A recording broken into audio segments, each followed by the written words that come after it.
I was reading a book the other night, and there was a quote by the great 6th century Chinese philosopher Lao Tzu, and he said, "A good traveler has no fixed plans and is not intent on arriving."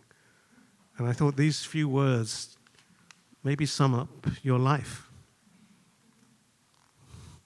That you've traveled so much and you're still doing it after all these years. And I think there's almost a new renaissance for your last project and the continuation of that. And that's why we're all here, because maybe I'm letting the cat out of the bag here, but I think Sebastião is giving the city a great gift, and hopefully the Amazonia exhibition will be here at the end of the year with our great friends at the Science Center. So thank you, Jeff, thank you, Diane, and thank you to our friends at the Annenberg Foundation for making it happen. So even though you have lived such an amazing life and seen such incredible things, I sense there's a new optimism. And do you agree? I agree, Peter. There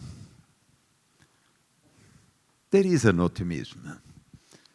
We are, I believe, in a good direction. If you look back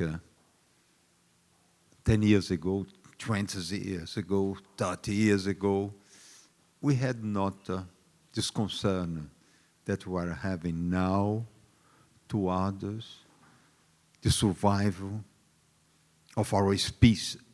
It's not about the survival of the planet. The planet will survive anyway. He adapted himself. Our species is very recent. When you see the dinosaurs had disappeared for about 100 million years. Before this, they had lived for 150 million years. We just arrived here 75,000 years ago. It's just peanuts. It's just nothing. And in these 75,000 years, we made bad to our planet. Well, when the Homo sapiens came inside Australia 45,000 years ago, we had the mastofauna, the huge animals in Australia. And just a few thousands of years, we killed all them, we disappeared with all them. When we came into America, America had no human beings inside. No humans. The Homo sapiens was not here. In the last glaciation, when the Detroit of Bering became a bridge, we walked from Asia inside America. You see, we destroyed the mastofauna here very quickly. And who did this? Is what we call the Indians. It's the Indian population. The Indian population that is in Amazonia, the Indian population that were in America, was the first humans that occupied the America. Please explain the basic issue that I think we need to tell everybody here. Why is what is happening in Amazonia important for the world, for everybody, for every country? What do we need to learn, and what have you discovered from this latest 8-year project? You see, Amazonia is an ecosystem that we depend on it, all the planet. Is the only part of the planet that don't need the evaporation of the oceans to guarantee a system of rain. These huge trees in Amazonia, they are capable to evaporate per day about 1,000, 1,200 liters of water. There are billions and billions of trees. These waters go up in very high altitude rains. Part of them rain again in Amazonia, but part of them go away, come here, and guarantee the distribution of humidity in all over the planet. Part of the rain that rains here in California, part of it came from Amazonia. And Amazonia is very important, this system. It's very important for the biodiversity because it's the biggest concentration of biodiversity in the world. It's very important for the amount of sweet water. And it's very important for the human side, for the cultural side. We have only Brazilian Amazonia, that represents about 65% of all Amazonia. We have 192 different tribes. We have about 185 different languages. We have inside the Brazilian Amazonia 102 groups that we never contact. Never. They don't have any contact with nothing from other part of the humans outside of their tribes. They are the prehistory of the humanity. In this moment, that inside the museum, the Science Center, California Science Center, that went yesterday, that with the guys of the museum, we saw this incredible space shuttle with this incredible technology in the same moment that we are living, that the guys produced this space shuttle, the prehistory of these guys that produced the space shuttle, the same Homo sapiens is inside Amazonia yet. And you see, this is so important as reference for us to build our future. You see, this space shuttle is a part of a technology that we dominate. When we launch these rockets, they go out of the atmosphere, they do a trajectory, and they come back, we recuperated then. This space shuttle went and came back. We knew this 5,000 years ago. I was hunting with a tribe in Amazonia.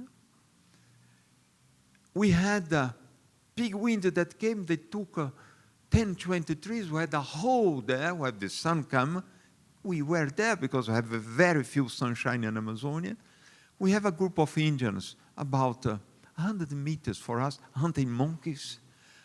A boy came running and tell us to be out of there because his father was firing monkeys with arrow and bow. If the arrow, father said, if he don't reach the monkey, the arrow will become out of the forest, made a trajectory, and come inside the forest again where we are. It was necessary to him to recuperate his arrows because they go to hunt with a lot of point of arrow, but few are, they cannot carry hundreds of them, and he lose the arrow. He died by hunger. And I was, but how this guy know that his arrow, we do this movement, they come there. When he finished hunting, I went with my translator, and I asked, man, how can you be sure that you are there? He said, it's very easy. I have my arrow, the fiddles that I have in the back. If I inclinate them more or less, I can adjust my distance where my arrow will reach. I'll be arriving there. And I said, Joseph Christ, the guy fired his arrow, the arrow go out of the forest, made a trajectory go there, is exactly how to launch the space shuttle. It's not different. We knew everything, we just put numbers in the trajectory. We calculate the trajectory, but before we knew the trajectories, we knew everything. Work with these Indians inside Amazonia. I work with a chief that isolate more than 2,800 medicinal plants. These Indians have antibiotics, anti-inflammatory, everything that we have. We had 2,000, 5,000 years before. We just transformed them in products that we can produce in chemicals, but the chemicals that represent the natural products and that we survive. You see, it's a history. The together, guys, together, how can we preserve what we need? Because you guys, yesterday, the day before, with Lele, landed in Los Angeles. We were landing the moon. In the moon. You are not more in the planet, you are all aliens. You see, absolutely. Coming here, we are landing inside a desert. There is no more trees. The trees that we have here are ornamental trees. They are not same. When you go to this beautiful garden here in Santa Monica, there is not one species from here. They are all come from abroad, from outside. You see, the biodiversity is local. To have the biodiversity, we must plant local trees because the biodiversity is local. If you don't live with the biodiversity, we cannot survive. We can survive here for a few years, but in longer term, we cannot survive. And we must understand this. You see, when Monday, they made these films, they projected there, and I received the Life Achievement, the award for an old man. I'm 78 years old. And I remember in 1986, Peter, when we started together, with Peter we are together more than 35 years. Long, wonderful collaborative marriage. And no fights, really, no fights. So. But guys, in 1986, I received an award there for the young photographer. I received the photojournalist of the year, the young photojournalist of the year. And the old man that was received the Life Achievement there was Hiroshi Maya, an old, fabulous Japanese photographer. The next year, Eugene Richards received the young photographer, and Dom Manuel Álvares Bravo, the most great photographer of all these Americas, was received the Life Achievement. 1988, I received again the young photographer award there, and was Alfred Einstein that was received the Life Achievement. And I tell to myself, never I will be receiving a Life Achievement, because I more or less 100% sure they would be dying before, because I was traveling for so hard a place in this planet, so dangerous place. I was doing wars. I was injured in many different places around this planet. I have shrimps inside my body.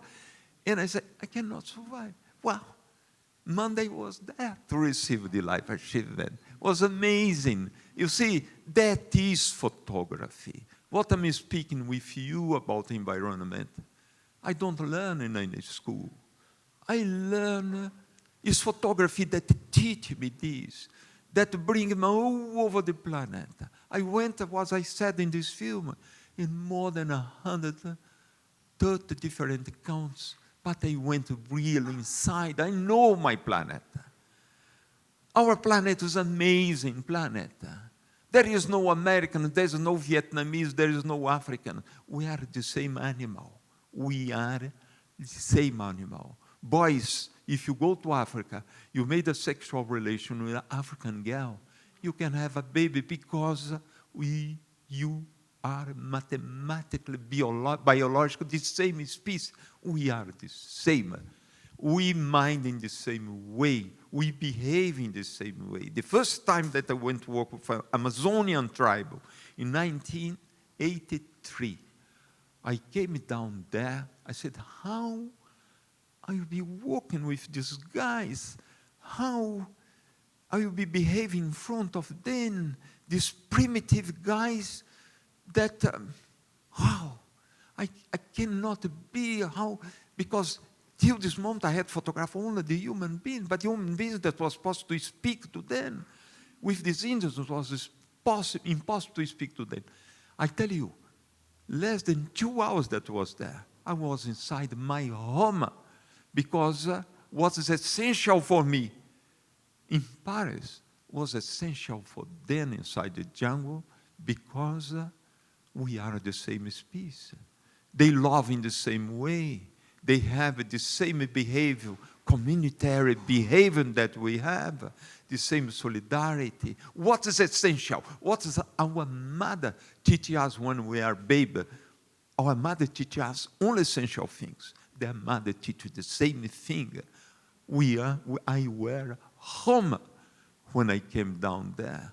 And from this moment, I started to understand that we are just one species in this planet. And that we must act together. And, okay, Peter, go ahead. I think what you've taught us is that what keeps you young and alive is passion. Believe me, it's very funny because Sebastian went on all the wars, all the very difficult places, and he came back always good. And for me, okay, he is always good. He will come back always good. And once he wanted to do one shoot, one reportage in Holland. In Holland. And I wanted to take him in the airport, and he comes here like this. He was like, but why? What happens?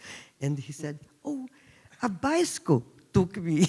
I said, a bicycle? You went to the war, everything, and a bicycle. And like this, after that, I said, okay, he will arrive always safe. Well, the photo gods have looked after you for many years, and we know they're going to continue to look after you. And this